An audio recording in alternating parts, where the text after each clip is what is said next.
Ajá. Muy bien.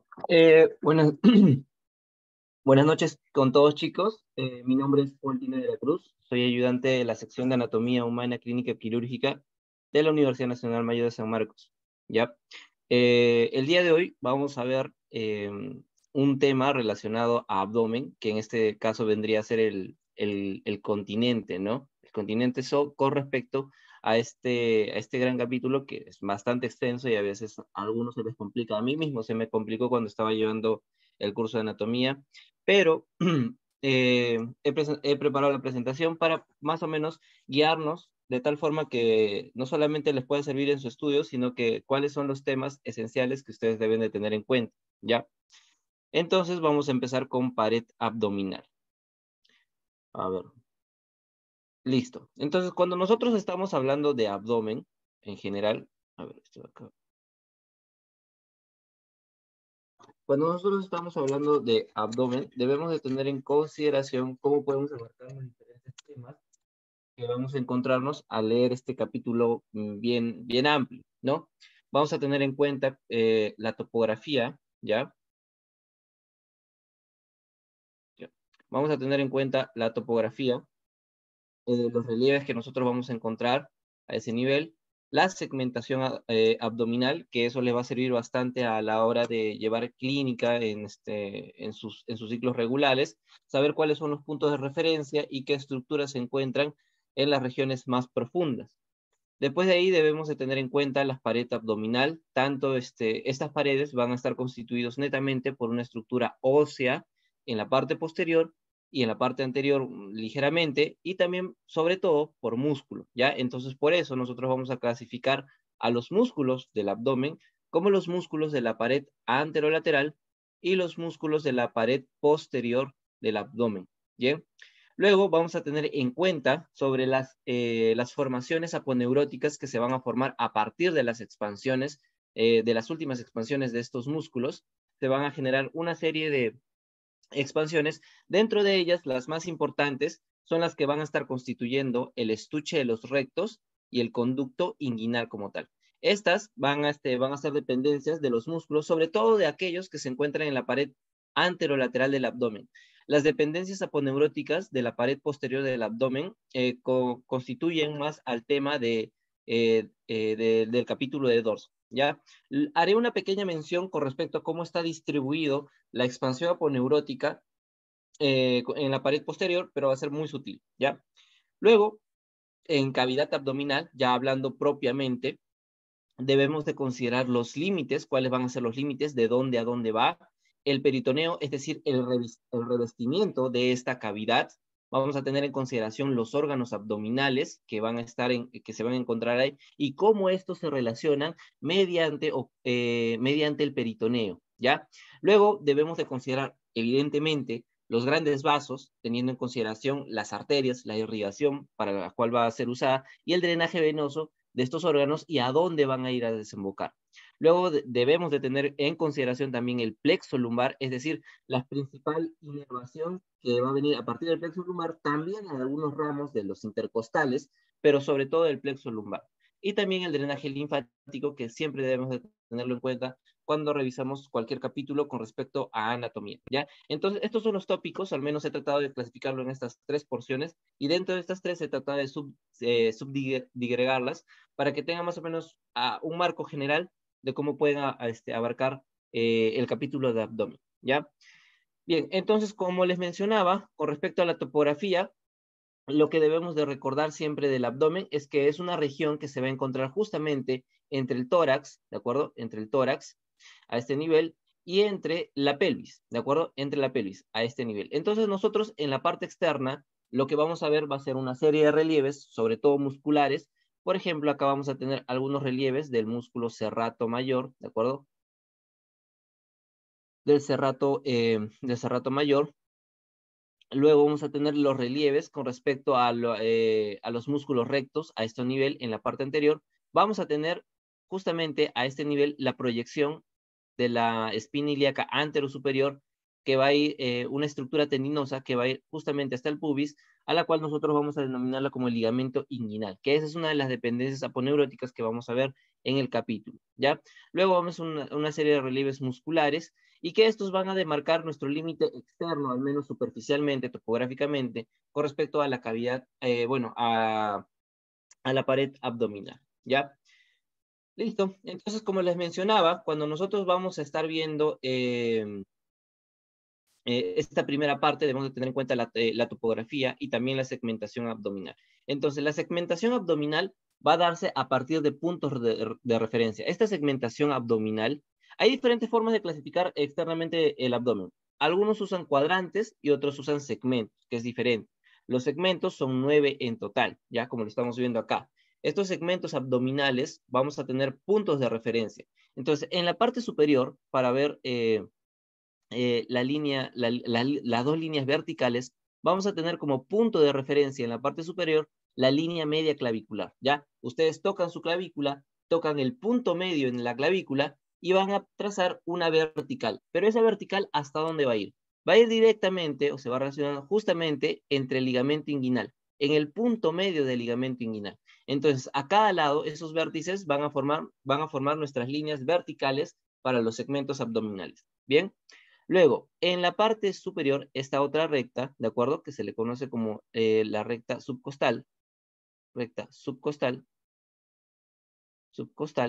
que como su nombre lo menciona, va a pasar justamente por el reborde costal de las costillas, ¿de acuerdo? Pasa por el reborde costal de las costillas. Y esta otra línea que está abajo, que se le conoce como la línea intertubercular, porque va a estar pasando del tubérculo de la cresta ilíaca hacia el tubérculo de la cresta ilíaca contralateral, ¿ya? Recordemos que la cresta ilíaca, el coxal es uno de los huesos del miembro inferior, y este hueso en su cresta, en la parte más superior, va a tener un relieve, al cual se le conoce como el tubérculo de la cresta ilíaca. Ese tubérculo de la cresta ilíaca, nosotros lo vamos a tener como punto de referencia para hacer nuestra segmentación abdominal. Entonces vamos a tener esos puntos de referencia, ¿de acuerdo?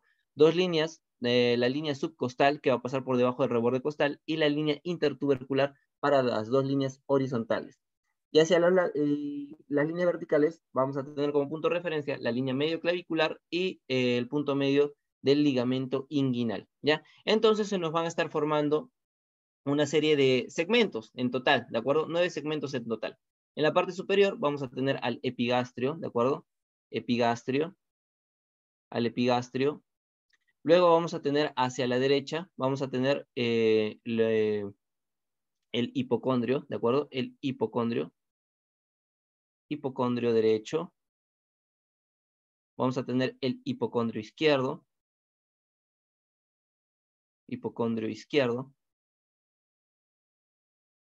Vamos a tener aquí al mesogastrio debajo del epigastrio. Vamos a tener acá los flancos, ¿de acuerdo?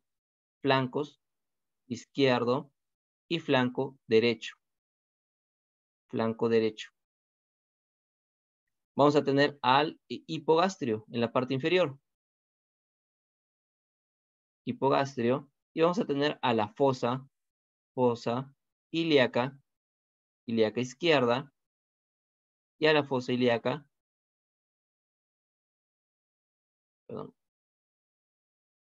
ilíaca derecha. ¿Ya? Entonces vamos a tener esa serie de segmentos en los cuales, como están viendo y como los he colocado, se va a encontrar o se va a relacionar algunos órganos, ¿de acuerdo? No voy a mencionar todos estos para que ustedes lo revisen, sería un poco ocioso empezar a mencionar cada uno de ellos, pero quiero que recuerden justamente que estos son los órganos, o al menos algunas partes. Recuerden que va a haber segmentos que van a estar pasando hacia otra porción, hacia otro segmento, mejor dicho, y van a estar compartiendo hasta cierto punto dos segmentos, como en el caso del páncreas, ¿de acuerdo? Por ejemplo, en el caso del páncreas, es un órgano epigástrico, o sea, lo vamos a encontrar en la región del epigastrio, pero solamente vamos a encontrar la cabeza y el cuerpo. Y en el lado izquierdo, ¿de acuerdo? En el hipocondrio izquierdo, nosotros vamos a encontrar la otra porción que vendría a ser cola, ¿ya? Entonces quiero que tengan en cuenta eso. Hay órganos que, si bien es cierto, van a estar netamente metidos en estos segmentos, pero también hay otros órganos que van a estar compartiendo otros segmentos. ¿Listo? Entonces, eso sería con respecto a la segmentación abdominal. Y con respecto a la osteología, que ya vendría a ser propia del abdomen, vamos a ver que en la parte superior vamos a tener un orificio al cual se le denomina el orificio tóraco-abdominal, debido a que va a estar compartiendo, o bueno, va a estar en relación la cavidad torácica inferior con la cavidad abdominal superior, ¿ya? Entonces, este orificio tóraco-abdominal va a tener un diámetro aproximadamente de 12 a 15 centímetros, antero-posterior, y más o menos de 28 a 30 centímetros de una longitud transversa, es decir, de costilla a costilla. En la parte posterior vamos a tener como relación a las vértebras T12, de acuerdo como punto de referencia, al arco costal, al reborde subcostal, de acuerdo, al arco costal número 12, a la vértebra T12, al reborde subcostal, y justamente en el reborde costal, como quien se va a la apófisis sifoide, se va a formar un ángulo. A ese ángulo se le conoce como el ángulo subcostal, ¿de acuerdo? O también denominado ángulo epigástrico. Este ángulo subcostal o ángulo de Charpy nos va a determinar, o es importante en la parte clínica, porque tiene un valor que va a ir más o menos entre 70 a 110 grados. Ahora, ¿qué pasa si ese ángulo de Charpy o ángulo subcostal es menor a 70 grados? Estaremos hablando de una tipología que se conoce como leptosómico. Es decir, que este ángulo nos va a determinar la tipología morfológica de las personas. Si tu ángulo subcostal es menor a 70 grados, entonces se le va a considerar como leptosómico. Si está en los rangos normales entre 70 a 110 grados, se le va a considerar como normosómico. Y si está por encima de los 110 grados, es decir, que el ángulo de charco subcostal está mayor a 110, se le va a considerar como pícnico, ¿ya? Entonces, cuando ustedes en la clínica van a ver justamente estas tipologías en pacientes, eso se hace justamente considerando el ángulo subcostal de Charp, ¿ya? Como una proyección hacia las vértebras, de la columna vertebral, vamos a ver que este ángulo subcostal va a estar más o menos a la altura de T9 o T10, ¿de acuerdo? Luego, en la parte posterior, ya sabemos más o menos cómo está conformado el orificio tóraco-abdominal, las vértebras lumbares van a estar conformando toda la parte posterior. Entonces acá vamos a tener un breve recuento de cómo está constituido. Va a estar constituido por un cuerpo. Recordemos que las vértebras lumbares tienen un gran cuerpo, bastante prominente de hecho, como lo vamos a ver acá, a diferencia de las vértebras cervicales o torácicas, que su cuerpo es más disminuido. El agujero vertebral de las vértebras lumbares es un poco más reducido y también va a tener una forma triangular. Vamos a ver que va a estar constituido por sus pedículos a cada lado. Va a estar conformado por una lámina también, y estas láminas, cuando se protruyen hacia la parte posterior, va a formarnos lo que nosotros vamos a conocer como las apófisis espinosas. Las apófisis espinosas de las vértebras lumbares, quiero que recuerden que tienen una forma más o menos cuadrangular, ¿ya? A diferencia de las otras, que por ejemplo en el caso de las torácicas tienen una forma más en espina, ¿de acuerdo? Luego vamos a tener las apófisis articulares tanto superiores como inferiores, las cuales van a articular vértebra superior con vértebra superior con vértebra inferior, y así sucesivamente, ¿ya? Y vamos a tener también las apófisis espinosas, bueno, ya las mencioné, y las apófisis transversas, que a estas apófisis transversas también se les conoce como apófisis costiformes, ¿de acuerdo? Costiformes. Se les denomina apófisis costiformes porque, a diferencia de las apófisis transversas de las vértebras torácicas o cervicales, van a ser mucho más prominentes, tanto así que asemeja o da la apariencia de que fuesen costillas lumbares, ¿de acuerdo? Entonces, esa es otro nombre de las apófisis transversas, apófisis costiformes. Bien, entonces eso es lo que vamos a tener como límite posterior óseo a nivel de la cavidad abdominal. Luego vamos a tener un orificio en la parte inferior que nos va a estar delimitando como tal ya la cavidad abdominal, ¿ya? Vamos a tener a la pelvis mayor, que va a tener como límites, primero el promontorio, que va a estar a este nivel, el promontorio, que es el cartílago, ¿de acuerdo? Al promontorio hay dos tipos de promontorio, el obstétrico y el anatómico, ¿ya? Entonces, en este caso estamos hablando nosotros del promontorio anatómico, ¿de acuerdo? Que vendría a ser justamente el cartílago que se va a encontrar entre la quinta vértebra lumbar y el hueso sacro, ¿ya? Luego vamos a tener las alas del sacro, ¿de acuerdo? Que van a estar ya conformando este contorno. Vamos a tener a la línea ignominada, ¿de acuerdo? A la línea ignominada. Vamos a tener a la línea pectínea Y por último vamos a tener a la sínfisis del pubis o a la espina del pubis, la cual en el lado contralateral va a seguir el mismo recorrido que nos va a dar el orificio de la pelvis mayor.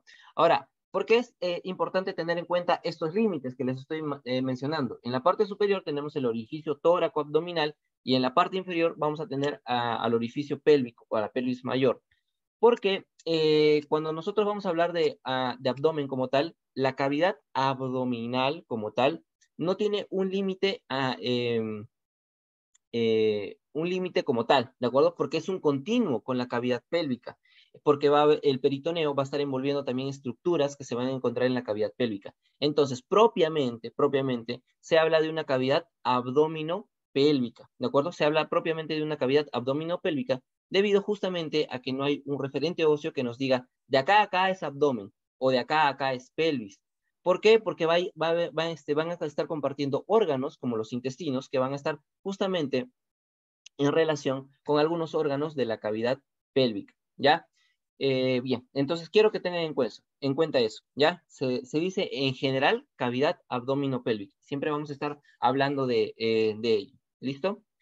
Bien, entonces, una vez mencionado esto, al menos los límites tanto superior, los orificios, el orificio tóraco-abdominal, la pelvis mayor y los referentes óseos, debemos de considerar que vamos a encontrar planos, ¿de acuerdo? Cuando ustedes estén haciendo la disección de la parte de abdomen, de la región de abdomen, vamos a tener en cuenta que va a estar en relación la piel, en primer lugar, ¿de acuerdo? La piel. Luego vamos a tener el tejido celular subcutáneo, que lo estamos viendo acá, que va a estar ricamente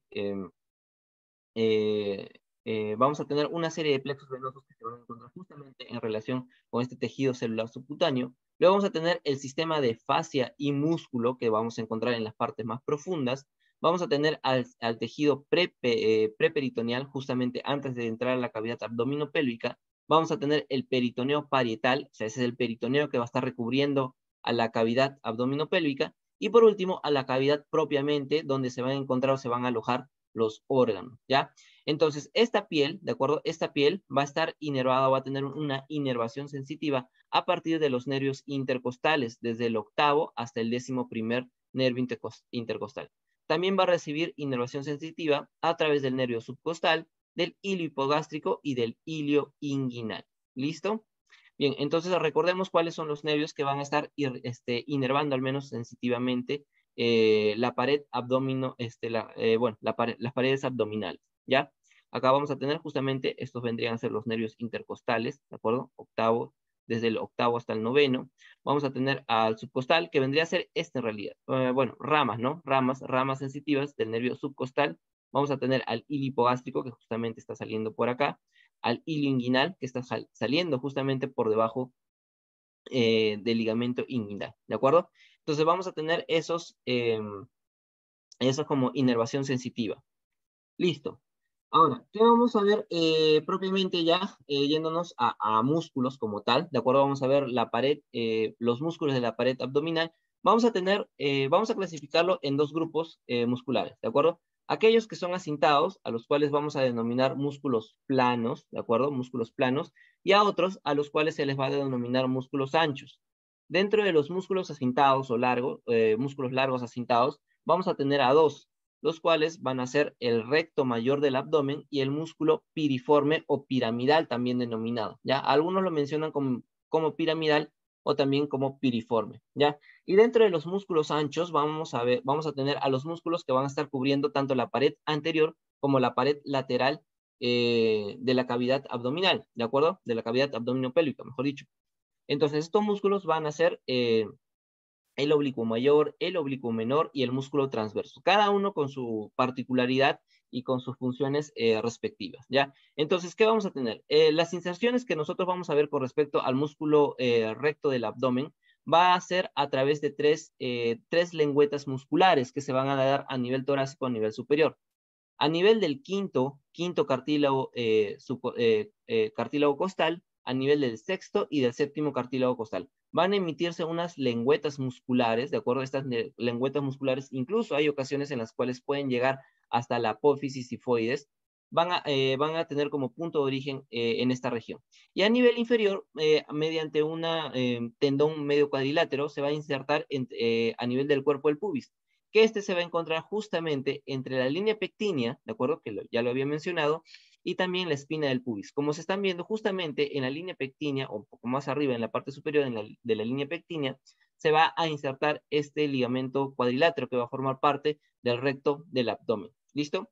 La inervación que va a estar a cargo de darle, o la inervación que va a tener este músculo, va a estar a cargo de los nervios, de los 6 últimos nervios intercostales, como lo estamos viendo a este nivel, y también del nervio ilio-hipogástrico, ¿de acuerdo? O también denominado este nervio ilio-hipogástrico, algunos mencionan como el, el génito abdominal mayor. De repente lo van a escuchar así a algún doctor que tiene literatura antigua, ¿no? Lo denominan así, el génito abdominal o abdomen genital mayor. Con respecto a las funciones que va a tener este músculo, el recto del abdomen, va a ser la flexión del tronco. Si tenemos como punto de referencia las costillas, va a ser la flexión de la pelvis como tal. Y también la mayoría de los músculos en general, ¿de acuerdo? En general, los músculos de la pared anterolateral van a estar relacionados con la compresión. Es decir, cuando ustedes, y de hecho lo pueden comprobar o lo han hecho, cuando van al baño, ustedes, bueno, si están estreñidos, tienden a comprimir la cavidad, los músculos de la región del abdomen. Entonces, esa compresión que ustedes están haciendo, ¿de acuerdo? Genera presión en los órganos huecos, como en el caso del intestino, y eso va a movilizar las heces que se encuentran alojadas en el intestino. Entonces, como por lo general, o bueno, se menciona que los músculos de la pared anterolateral del abdomen tienen una función como una especie de prensa, ¿de acuerdo? Como una especie de prensa que justamente permite que se generen estos movimientos, facilite los movimientos a la hora de hacer la compresión de estos músculos, ¿ya? Ahora, con respecto al músculo piramidal del abdomen, este va a tener una inserción a nivel de la línea alba, ¿de acuerdo? Y en la parte inferior se va a insertar al mismo nivel que el músculo recto del abdomen, que va a ser justamente a nivel del cuerpo del pubis. La inervación va a estar a cargo del décimo nervio intercostal y su función es una función bastante rudimentaria, ¿de acuerdo? No tiene mucha función más que de apoyo, por decirlo de alguna manera, al músculo recto del abdomen.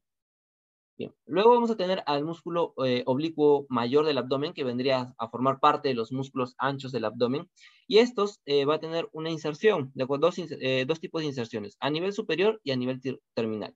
A nivel superior se va a insertar, como lo estamos viendo en esta imagen, a nivel del quinto o sexto hasta la decimosegunda costilla, como lo estamos viendo acá. Y si se dan cuenta, este músculo va a presentar una serie de digitaciones musculares que se van a combinar en la parte externa con los músculos del serrato mayor, ¿de acuerdo? O del serrato anterior, también denominado. Entonces, estas digitaciones musculares tienden a veces a solaparse una sobre otra y da la apariencia de que fuese una continuación del mismo serrato, pero no, en realidad es parte de la inserción del músculo oblicuo mayor. Eso es en la parte superior. Y en la parte terminal, ¿de acuerdo? O terminal, vamos a tener dos tipos de inserciones, las cuales se va a realizar en la parte anterior o adelante y en la parte inferior. En la parte anterior, ¿de acuerdo? Acá estamos viendo que va a terminar más o menos a este nivel, que vendría a ser justamente el borde lateral de la vaina de los rectos.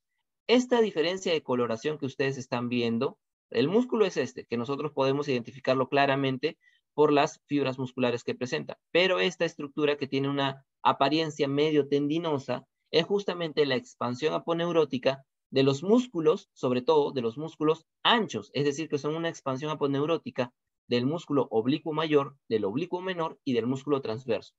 Más adelante les voy a explicar más o menos cuál es la distribución de estas expansiones aponeuróticas, ¿ya?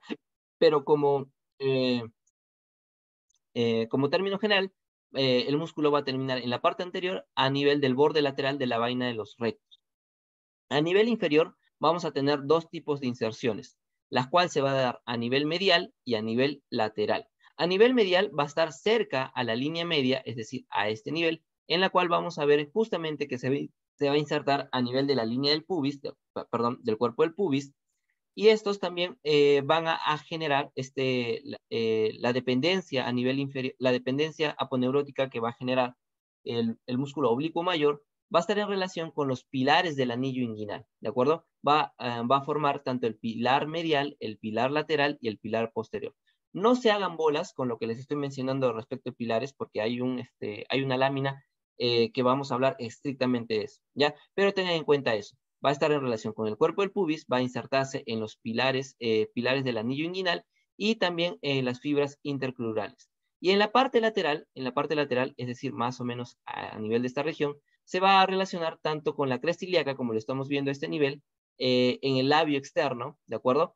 La cresta ilíaca como tal va a tener tres bordes, ¿de acuerdo? Uno externo, que se le conoce como el labio externo, uno intermedio, que se le conoce como la línea intermedia, y un labio interno, donde se van a insertar justamente en el orden que les mencioné los tres músculos que vamos a ver el día de hoy, ¿de acuerdo? Luego también se va a insertar a nivel del ligamento inguinal, ¿de acuerdo? Que es este de acá, y también a nivel de la cintilla iliopubiana, que es este de acá. Acá les estoy mostrando un corte que se va a ver, acá es un corte más o menos, que se va a ver el anillo inguinal profundo por donde van a estar pasando tanto el cordón espermático en el caso de los hombres o el ligamento redondo del útero en el caso de las mujeres, y algunos vasos que los van a estar acompañando, ¿de acuerdo? Ese es el anillo inguinal profundo, pero esta imagen la he colocado justamente para que tengan en cuenta dónde se encuentra la cintilla iliopubiana, que vendría a ser justamente este engrosamiento de acá, ¿de acuerdo? Este engrosamiento de acá vendría a ser la cintilla iliopubiana. Entonces, Paul, ¿qué es la cintilla iliopubiana? De repente algunos se estará preguntando, ¿no? La cintilla iliopubiana no va a ser más que una dependencia o un engrosamiento que se va a formar a partir de la fascia transversalis. La fascia transversalis es la última, es el recubrimiento de la pared,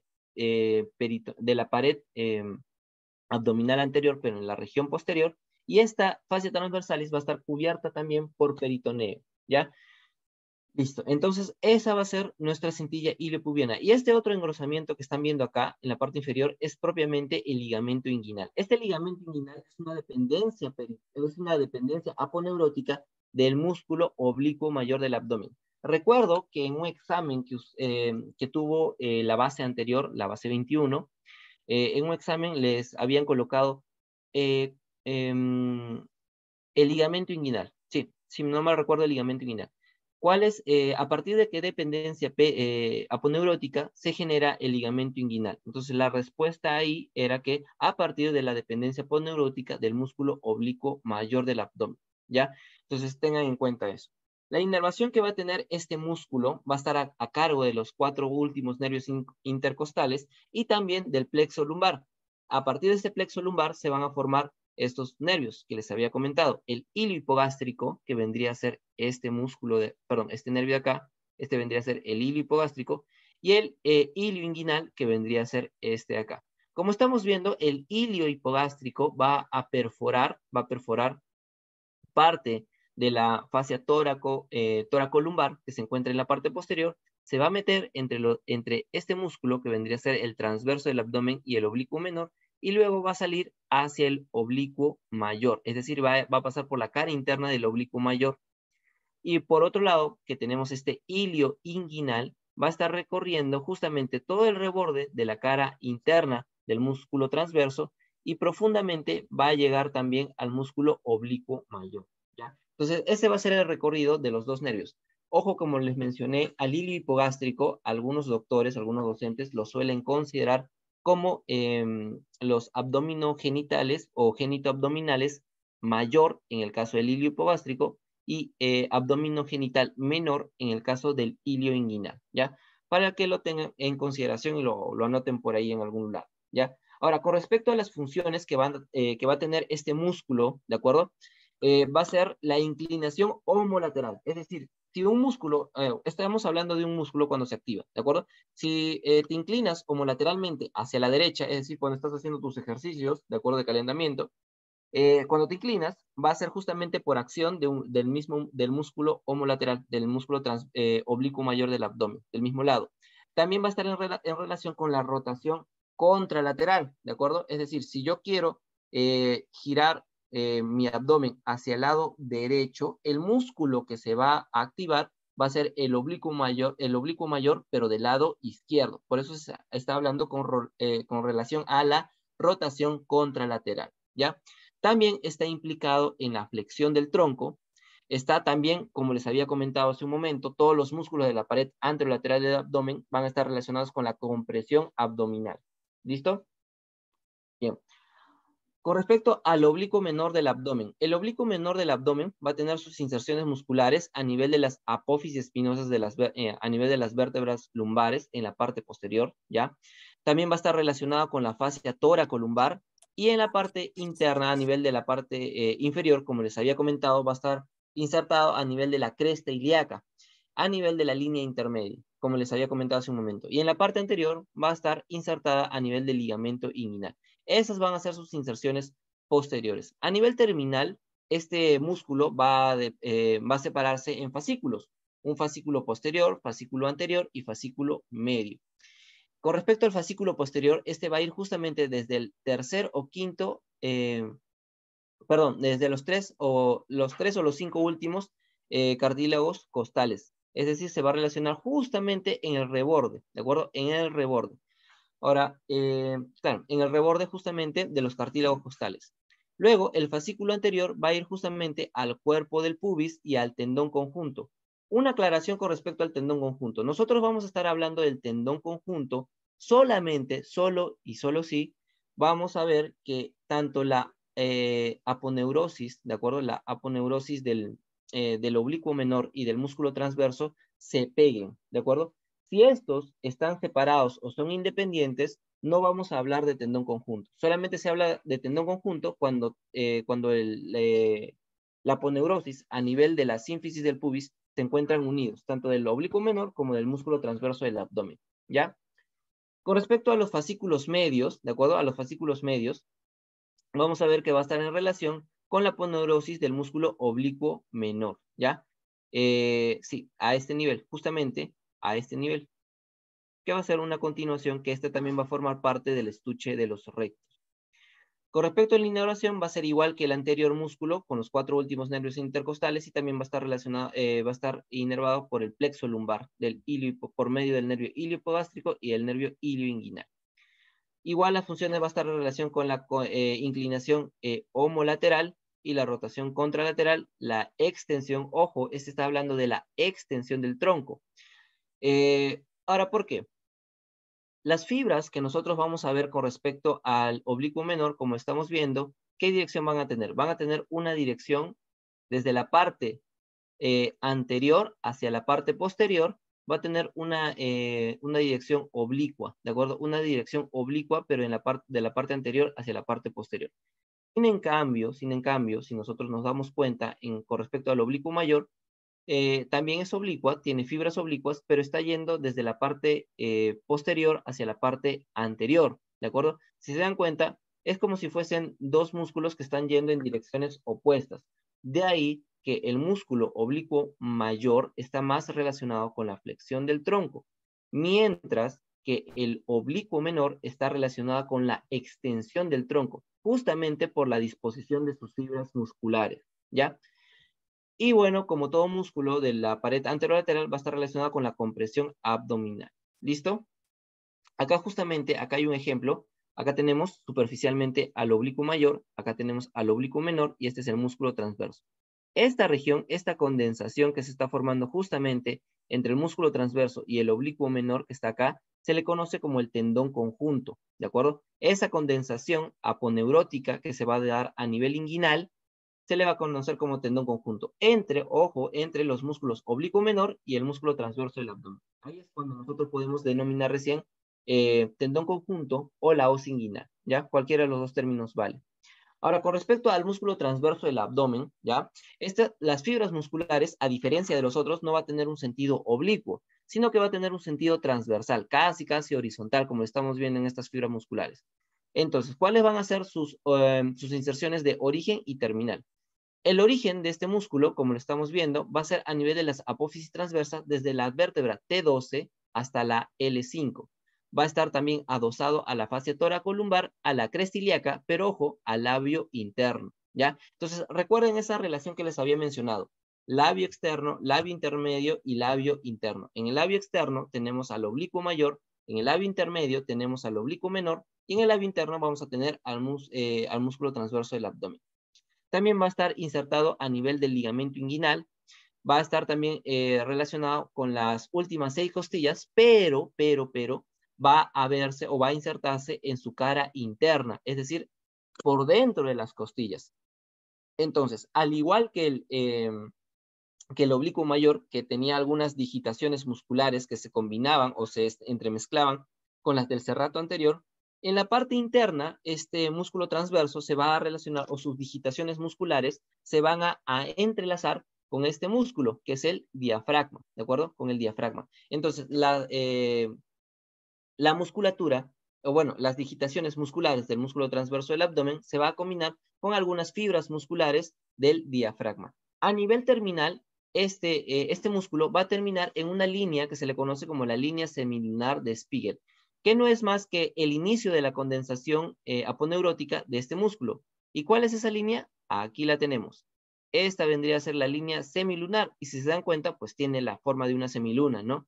Entonces, esta se le conoce como la línea semilunar de Spiegel, que es el inicio de la condensación aponeurótica del músculo transverso del abdomen. Luego vamos a ver que también va a estar relacionado con la vaina de los rectos, y a nivel inferior va a ir a insertarse en el cuerpo del pubis. La inervación, al igual que la anterior, al igual que los otros músculos anteriores, va a estar a cargo de los 4 últimos nervios intercostales y del plexo lumbar, dados por el ilio hipogástrico y el ilio inguinal. Las funciones que va a tener este músculo va a estar relacionados netamente con la compresión abdominal. ¿Listo? Entonces, acá, este corte, esta imagen de acá, es un corte transversal justamente, pero a nivel, ustedes se dan cuenta. Acá vamos a tener al cuerpo vertebral, este es el cuerpo de la vértebra, cuerpo. Acá vamos a tener a los grandes vasos, aorta y vena, ¿de acuerdo? Acá vamos a tener al riñoncito y acá tenemos una serie, estos van a ser músculos, ¿de acuerdo? No se ve muy bien, pero son músculos. Y acá, miren, acá, esto también van a ser músculos. Pero a este nivel, como es un corte transversal a nivel abdominal, van a tener una representación. Y yo voy a colocar su nombre. Acá, justamente, esto va a estar representándonos al músculo transverso. Número 2 nos va a estar representando al oblicuo menor. Y este otro músculo, 1, va a estar representando al oblicuo mayor. ¿Listo? Entonces, como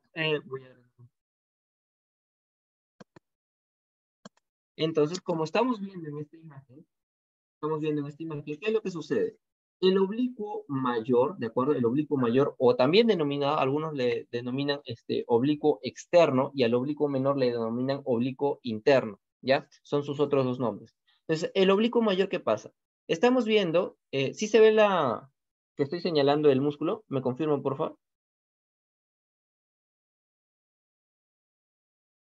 ¿Se ve que estoy señalando el músculo?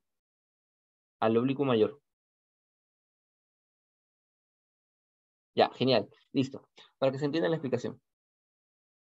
Ya, genial. Entonces, ¿qué pasa? El oblicuo mayor en la parte posterior, ya, esta es la parte posterior, ¿ah? Porque acá estamos con el cuerpo vertebral. En la parte posterior, ¿qué va a pasar? Su expansión aponeurótica en la parte posterior va a ir ¿a dónde? Va a ir a la espina, ¿de acuerdo? A la espina lumbar, a la espina, a la apófisis espinosa de la vértebra lumbar. ¿Qué pasa con el oblicuo menor? También va a generar un único tendón, pero se va a combinar con el tendón del músculo transverso del abdomen, pero también va a ir hacia a la apófisis espinosa de las vértebras lumbares. Pero ¿qué pasa con el músculo transverso del abdomen? El músculo transverso del abdomen va a generar 3 expansiones aponeuróticas, una anterior, una media y otra posterior. La expansión aponeurótica posterior, de acuerdo a la expansión aponeurótica posterior, va a ir a parar justamente a la apófisis espinosa de las vértebras lumbares, mientras que su lámina media, ¿de acuerdo? Lámina media va a ir a parar a la apófisis transversa de las vértebras lumbares. Y por otro lado, su lámina anterior, su expansión aponeurótica anterior, va a ir a parar justamente a los pedículos de las vértebras lumbares. Entonces estamos viendo nosotros que el músculo transverso tiende a generar espacios. Estos espacios, estas cavidades, va a estar ocupado por músculos. Por ejemplo, vamos a tener aquí a los músculos de la masa común, ¿de acuerdo? A los músculos de la masa común de la región dorsal del abdomen. Y a este nivel también vamos a tener otra serie de músculos. Bien, entonces, esta formación que se va a dar a nivel posterior, que está yendo justamente a la apófisis espinosa, se le conoce como la fascia tóraco-lumbar, que va a ser justamente la condensación aponeurótica posterior del músculo transverso del abdomen, del músculo oblicuo menor del abdomen y del músculo oblicuo mayor del abdomen. A ese se le va a considerar como la fascia tóraco-lumbar. Bien, entonces esa es la principal dependencia aponeurótica que nosotros vamos a encontrar en la parte posterior. Listo, espero que haya entendido y si no, pues pueden preguntar, con todo gusto les puedo repetir, ¿ya? Entonces eso vendrían a ser los músculos de la pared anterolateral del abdomen, ¿ya? Ahora, con respecto a la irrigación, si ustedes son observadores, no les he mencionado nada de irrigación cuando hemos estado hablando de músculos, sí les he hablado de la inervación de cada músculo, pero ¿qué pasa? A nivel de la pared anterolateral vamos a tener nosotros 3 sistemas arteriales que van a estar justamente irrigando la pared anterolateral del abdomen. Vamos a tener el sistema epigástrico mamario, el sistema de las arterias satélites y el sistema, perdón, este no es epigástrico mamario, este es el sistema de conexiones, perdón, conexiones, ¿de acuerdo? Conexiones, sistema de conexiones. Listo, ¿a qué me refiero con sistema epigástrico mamario, sistema de arteria satelital? Ya, el sistema epigástrico mamario va a estar relacionando justamente, o va a ser la anastomosis entre la arteria mamaria interna, mamaria interna, y la arteria epigástrica.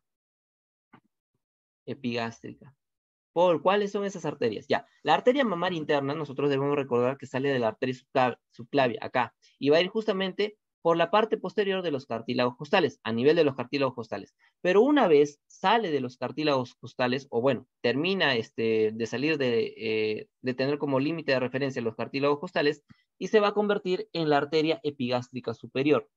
Por otro lado, en la parte inferior justamente de la arteria ilíaca, ¿de acuerdo? De la arteria ilíaca externa, va a salir la arteria epigástrica inferior. Y si se dan cuenta, está pasando o va a pasar por dentro del músculo recto del abdomen. A ese recorrido vascular, ¿de acuerdo? A ese recorrido vascular, tanto arterioso como venoso, dentro del músculo recto del abdomen, se le conoce como la vía vascular de Goynard, que es justamente, van a estar pasando tanto arterias como venas. Por eso también se le conoce como el sistema epigástrico mamario, porque va a estar relacionando la arteria mamaria interna con la arteria epigástrica, tanto superior como inferior. ¿Listo? Entonces, esos se van a encargar de irrigar la parte anterior, netamente la parte anterior del abdomen. Listo. Con respecto al sistema arterial satelital, vamos a tener a la vía vascular transversa. Esa vía vascular transversa va a estar a cargo justamente la arteria mamaria interna, ¿de acuerdo? Y también a partir de la aorta torácica van a salir las arterias intercostales, ¿de acuerdo? Esas arterias intercostales van a llegar a anastomosarse y justamente se va a formar acá, una vía vascular, ¿de acuerdo? Esta vía vascular se va a anastomosar con ramas que vienen justamente de la epigástrica inferior y van a formar justamente la vía vascular transversa. Y esta rama de acá también es una rama de la arteria ilíaca externa, que se le conoce como la arteria circunfleja de la ilíaca profunda, ¿ya? Entonces, van a formar justamente aquí, a este nivel, la vía vascular transversa. Esta vendría a ser la vía vascular transversa y esta vendría a ser la vía vascular de Goynard. Ahora, ¿a qué hago alusión con respecto a la otra vía que vendría a ser el sistema de conexiones? Que justamente es los puntos de anastomosis que se va a dar entre la epigástrica inferior y las ramas, la rama de las intercostales que van a formarse acá. A eso se le conoce como el sistema de conexiones, lo cual nos va a estar indicando que la pared anterolateral del abdomen va a estar ricamente irrigada y va a tener una serie de anastomosis que evitan justamente que haya zonas de necrosis, ¿de acuerdo?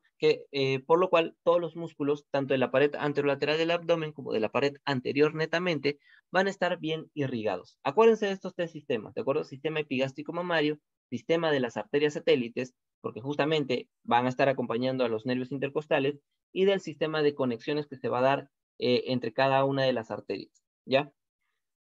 Listo. Bueno, entonces con respecto a las formaciones aponeuróticas, para mencionarles algo sencillo, no quiero complicarlos, les había mencionado dos. Hay varias, hay más, pero les voy a mencionar dos, que vendría a ser el estuche de los rectos y el ligamento inguinal, ¿ya? Entonces, ahora vamos a ver en esta lámina justamente la formación del estuche de los rectos. ¿Cómo se va a formar? Este estuche de los rectos, como les había comentado, ¿qué va a hacer? Va a ser la aponeurosis, es decir, la aponeurosis de los músculos oblicuos del abdomen, o los músculos anchos del abdomen, que vendrían a ser el oblicuo mayor, oblicuo menor y el transverso del abdomen, que van a generar una condensación en la parte anterior del abdomen. Y esta condensación, ahí está marcada, vamos a tener como punto de referencia justamente para el pase de cómo va a estar distribuyéndose la aponeurosis de cada uno de estos músculos. Y vamos a tener como punto de referencia en la cara interna del abdomen la línea arqueada de Douglas, ¿de acuerdo? Les voy a explicar en un momento qué es la línea arqueada de Douglas. Vamos a tener como punto de referencia eso. Entonces, en esta imagen vamos a tener acá a los músculos rectos del abdomen y la parte anterior. ¿Qué pasa? Primero se está viendo la imagen del músculo oblicuo mayor del abdomen. Este músculo oblicuo mayor del abdomen bota su expansión aponeurótica y va a pasar por delante del músculo recto del abdomen. Ojo, oblicuo mayor pasa, su extensión aponeurótica pasa por delante de los rectos del abdomen.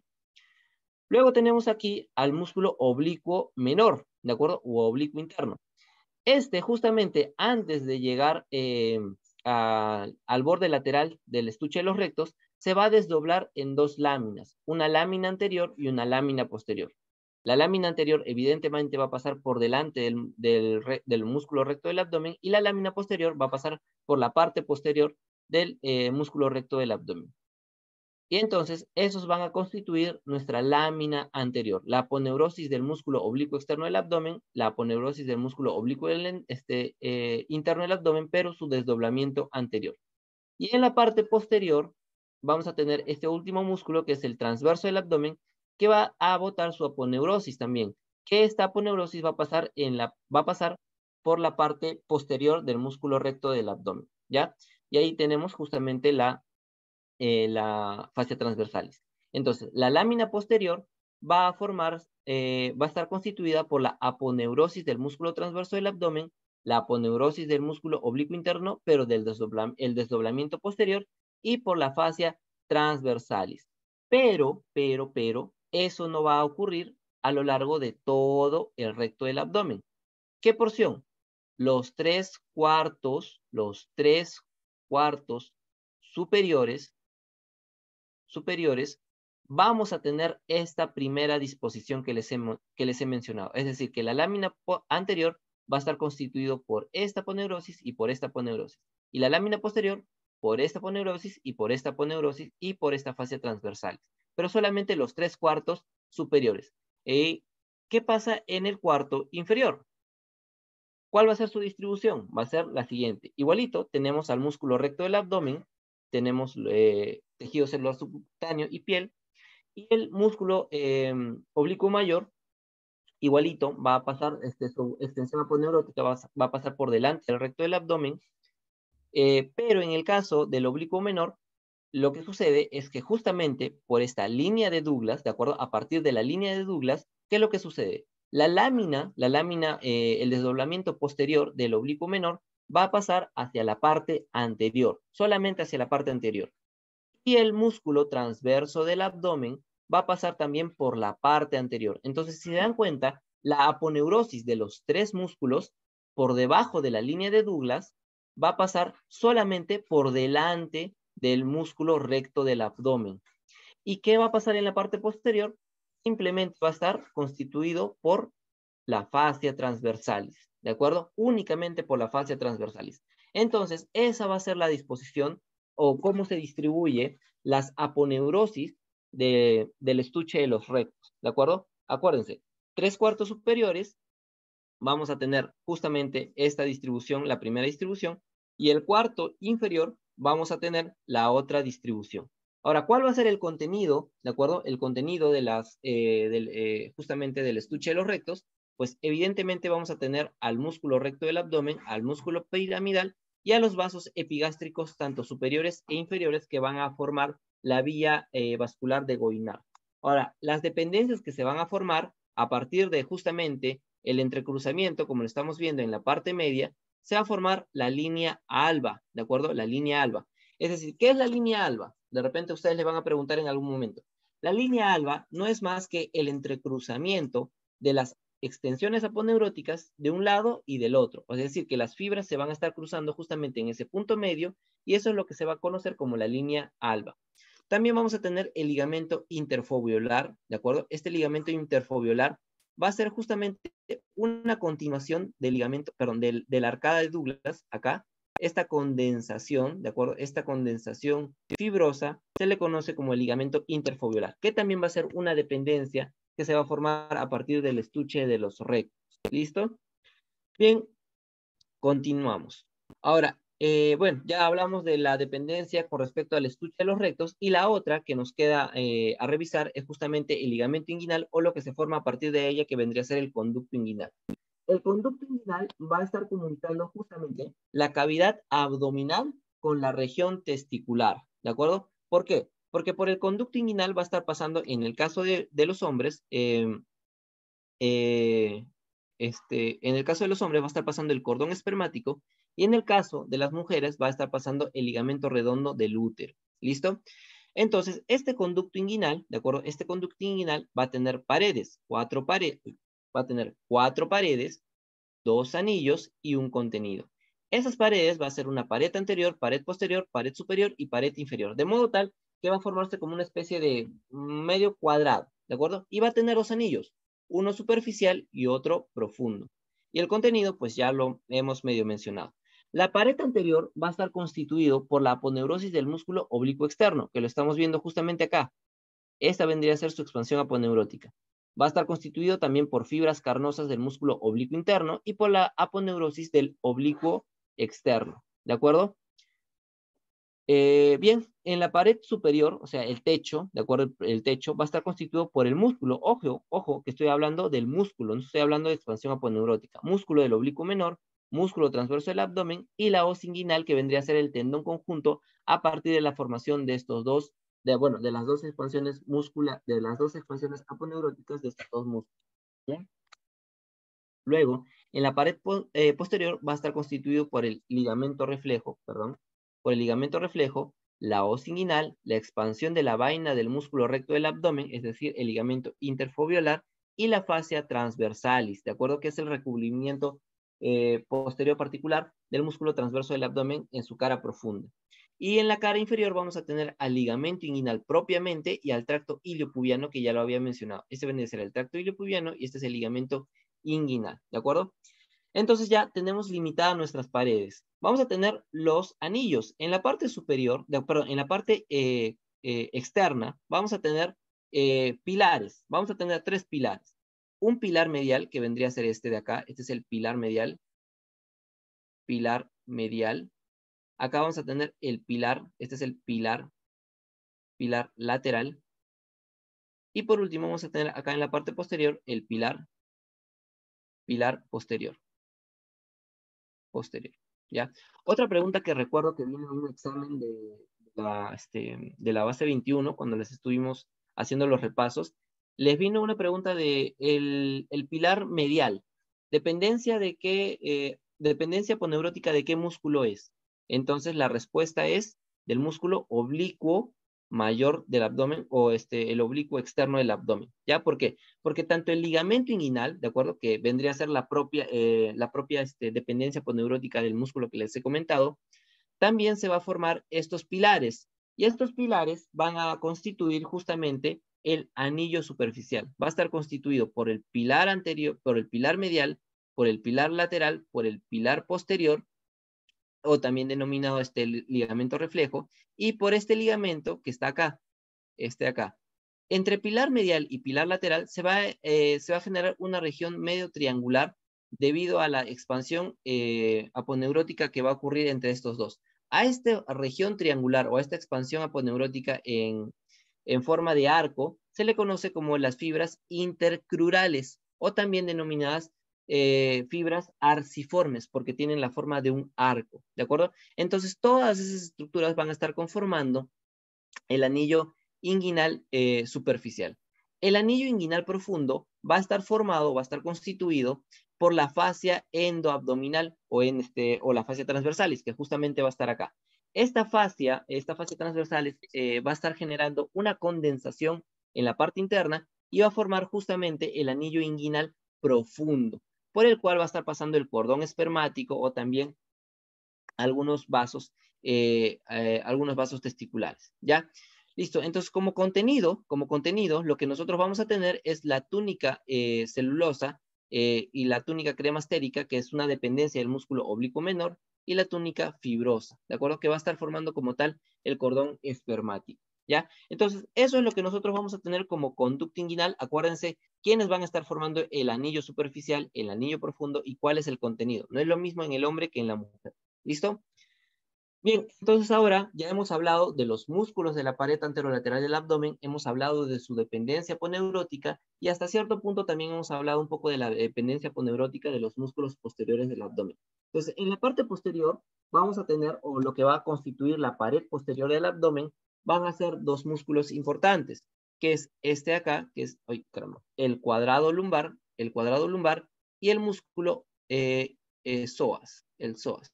¿De acuerdo? Este es el músculo psoas, pero cuando se combina, o bueno, sus porciones carnosas de este músculo se combina con que es el músculo ilíaco, va a formarse el músculo iliopsoas, ¿de acuerdo? Ahora, de repente, habrá algún curioso por ahí, ¿no? Dentro de esta charla, que se preguntará, y Paul, ¿qué pasa con el dorsal ancho? ¿Qué pasa con el serrato, con el serrato inferior? ¿Qué pasa con la masa común de los lumbares? Lo que sucede es que esos músculos no van a formar como tal parte de la pared posterior del abdomen, sino que van a forman parte de un capítulo separado que se le conoce como dorso. Ahora, ¿por qué solamente estos dos músculos la literatura lo considera como parte de los músculos posteriores parte de la pared posterior del abdomen? Porque estos músculos vamos a tenerlos como puntos de referencia para empezar a clasificar a los órganos retroperitoneales e intraperitoneales, solamente con estos músculos, ¿ya? De ahí que tanto el dorsal ancho, el serrato inferior, la masa común de los lumbares, no van a formar parte de la pared abdominal posterior. Ya, esos forman parte de lo que se conoce como el capítulo de dorso. Los únicos músculos de la pared posterior del abdomen van a ser el cuadrado lumbar y el psoas. Y si acaso, la combinación con el ilíaco, que vendría a ser el iliopsoas, ¿ya? Pero no los otros músculos. Es que si les viene en un examen de repente, ¿no? Marque cuál es el músculo, los músculos de la pared posterior y les viene ahí dorsal ancho, no se les ocurra marcar dorsal ancho, ¿ya? Porque no forma parte de la pared posterior del abdomen. Esos forman parte de los músculos del dorso, ¿ya? Entonces, estos músculos, el cuadrado lumbar, ¿de acuerdo? El cuadrado lumbar, el músculo cuadrado lumbar, es un músculo cuadrilátero, como lo estamos viendo, que va a tener inserción sobre todo a nivel de las apófisis transversas, desde las vértebras, desde T12 hasta todas las vértebras lumbares, ¿de acuerdo? Como estamos viendo, se va a insertar a nivel de la cresta ilíaca, ¿de acuerdo? A nivel de la cresta ilíaca, y en la parte superior se va a insertar a nivel de esta condensación, a la cual nosotros la vamos a denominar como el ligamento arqueado lateral del diafragma. ¿de acuerdo? Ahí es donde se va a insertar el músculo cuadrado lumbar. Por otro lado, vamos a tener también esta otra condensación que se le conoce como el ligamento arqueado medial del diafragma.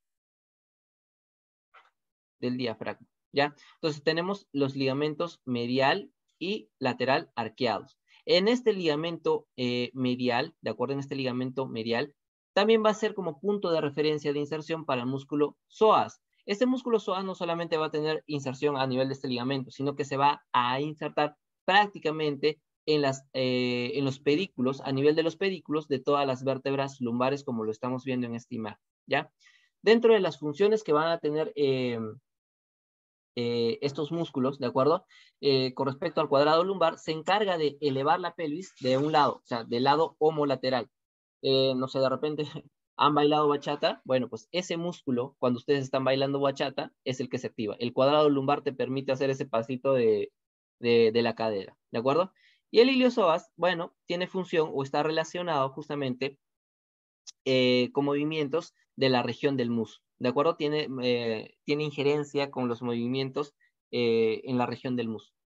Listo. Ahora, con respecto a los músculos de la pared posterior, ¿qué es lo que sí o sí quiero que recuerden? En la parte posterior, ¿de acuerdo? En la pared abdominal posterior, van a haber algunos puntos débiles, ¿de acuerdo? Puntos débiles. Esos puntos débiles son regiones o son áreas por las cuales va a veces protruir alguna hernia. ¿Qué es una hernia? A una hernia se le define como tal, puede ser con contenido o sin contenido, pero la idea de una hernia es que va a ser la protrusión, ¿de acuerdo? La expansión, ya sea como una forma de masa, en la cual va a estar en la parte interna cubierta por peritoneo, ¿de acuerdo? A eso se le define como una hernia. Puede ser una hernia con contenido o sin contenido. Con contenido, por lo general, suele ser ¿cómo se llama? Alguna asa intestinal.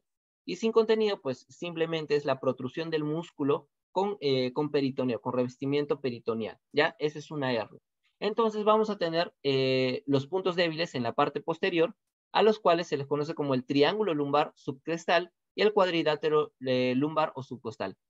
A los que les gustan los epónimos, al triángulo lumbar también se le conoce como el triángulo, ¿de acuerdo? Triángulo de Petit.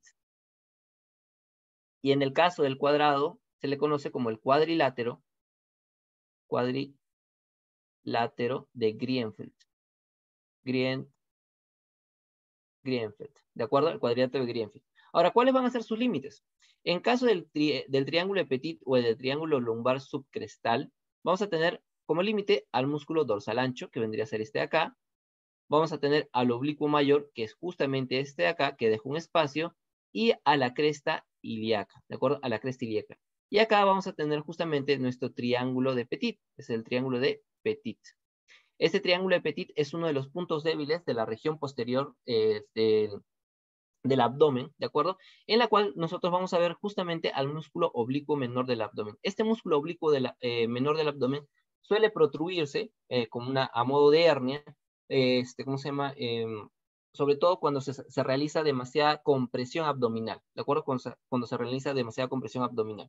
En el caso del cuadrilátero de Grienfeld, ¿de acuerdo? Los límites que nosotros vamos a tener va a ser a la décima costilla, ¿de acuerdo? Acá tenemos a la décima costilla, al músculo serrato menor o inferior, que vendrían a ser las fibras musculares justamente acá, al oblicuo menor, que lo podemos reconocer por la disposición de sus fibras, y también va a tener al ilio costocervical, o también denominada la masa común de los lumbares, ¿de acuerdo? Y acá justamente se va a formar este cuadrilátero, que se le conoce como el cuadrilátero de Grienfeld, y va a tener como contenido al tendón del músculo transverso del abdomen. Y si se dan cuenta, pese a ser un tendón, una estructura bastante fibrosa, este va a ser uno de los puntos débiles, ¿de acuerdo? De la parte posterior del abdomen. Entonces tenemos esos dos puntos débiles, tanto a nivel, ¿cómo se llama? El cuadrilátero de Greenfield y el triángulo de Petit. No olviden el concepto de hernia que les he comentado. De acuerdo, una hernia puede ser con contenido o sin contenido, pero la idea es que tenga un recubrimiento peritoneal. Bueno, acá les he dejado un resumen con respecto a los músculos, el origen, sus inserciones, inervación y la función que cumplen cada uno de ellos. Y bueno, ese vendría a ser el introductorio del día de hoy. Esas son las referencias que he usado para la revisión del día de hoy, que solamente hemos visto pared abdominal. La siguiente sesión del introductorio que vamos a revisar, o bueno, que voy a realizar, va a ser ya netamente con respecto a las vísceras abdominales, ¿ya? Bueno, chicos, no sé si tienen alguna duda o pregunta, pueden hacerla en el chat. Yo gustoso